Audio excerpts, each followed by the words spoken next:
In this lesson, I want to talk about dimensions. Let's start again by creating another new part in SOLIDWORKS.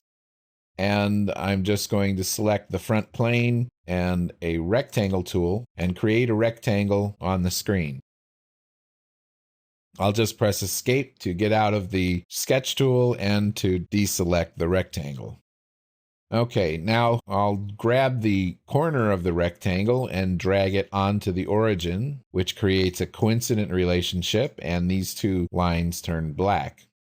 Let's activate the Smart Dimension tool and take a look at some different ways that we can dimension this rectangle. The most common way is to simply click on the line and then place the dimension. To demonstrate more techniques, I'm going to use Control-Z to get rid of that dimension, and then reactivate the Dimension tool. Some people like to click on endpoints, which is also valid, but believe it or not, it is slightly different than clicking the line itself. The best practice for dimensioning is to actually click the line. Okay, let's get rid of that dimension. Now, I'll show another method. You can click on the lines on either end of the rectangle to give you the same dimension. There are subtle differences between each of these methods, but again, the safest method, the one that will fail less frequently, is if you just click on the single line itself. The reason for that is that if you click on the two endpoints, and you delete one of the other lines, then that endpoint was actually created by sharing an endpoint with the other line, and the dimension may lose what it's attached to. If you click on the two lines, and then either one of the lines is deleted, then again, the dimension loses what it was attached to. So the fewer items that you click on to create a dimension, the fewer dependencies it has, and the less likely it is that it will fail with changes to your sketch later on. Also, if you were to dimension to both of these lines and then go in and delete the vertical relationship on one, notice this line remains black even though it doesn't have a vertical relationship. And that's because the dimension is implying that this line has to stay vertical, or at least parallel to this line. If I delete this vertical relationship, what you'll notice is that both lines go blue, and I could angle one end, but the other would also angle, and the dimension angles as well. So although things look simple, and you may be used to doing things a certain way in another CAD program, if you can create a dimension using one click instead of two clicks in SOLIDWORKS, that's really the best way to do it. Now let's use the Smart Dimension tool again to put a diagonal dimension in, and in this case we'll have to select both endpoints. And notice that you can get a horizontal dimension, a vertical dimension, or an aligned dimension depending on where you position the cursor.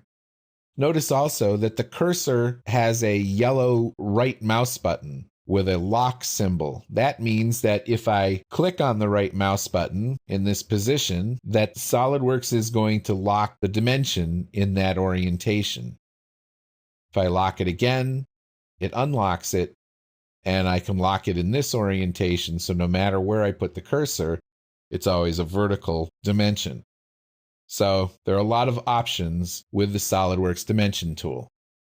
With the same dimension tool, we can click on the horizontal line and this angled line to create an angled dimension. An angled dimension can also be created if we delete this dimension first, reactivate the Smart Dimension. You can also create an angled dimension in situations where you don't have angled lines. And let's create one of those situations here. Let's say we have a center point arc. And we click the center point, drag out the radius, and then click the two endpoints. Press Escape to kill the tool, and then activate the Smart Dimension tool.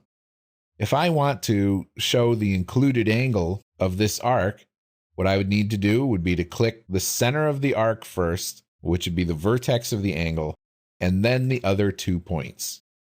And you can do this with any 3 points on the screen in SOLIDWORKS. So even if I had, say, the sketch point, and I just have 3 points on the screen in random orientation, I can still dimension between these using the vertex first and then the other 2 points to create the angle. Besides angles, there's another type of dimension that you can create on an arc, and that would be the arc length. To create an arc length dimension, click on the 2 endpoints of the arc, and then click on the arc itself. That gives you a dimension with a special symbol on it, indicating that this is not a linear dimension, but rather the distance along the arc itself. Another type of dimension or way that you can dimension is from items in the feature manager. So if I activate the dimension tool and I click on the right plane, I can dimension the distance from the right plane to this outlying point and place that. Dimensioning correctly is an important skill to have in using SOLIDWORKS, and the more you use the software, the better you'll get at this particular skill. In the next lesson, we're going to talk about the various ways that you can edit dimensions, primarily when you double-click on the dimension and the modified dialog comes up. This modify box has a lot of power that you may not see initially. So join me back in the next lesson to learn more about the modify dialog box.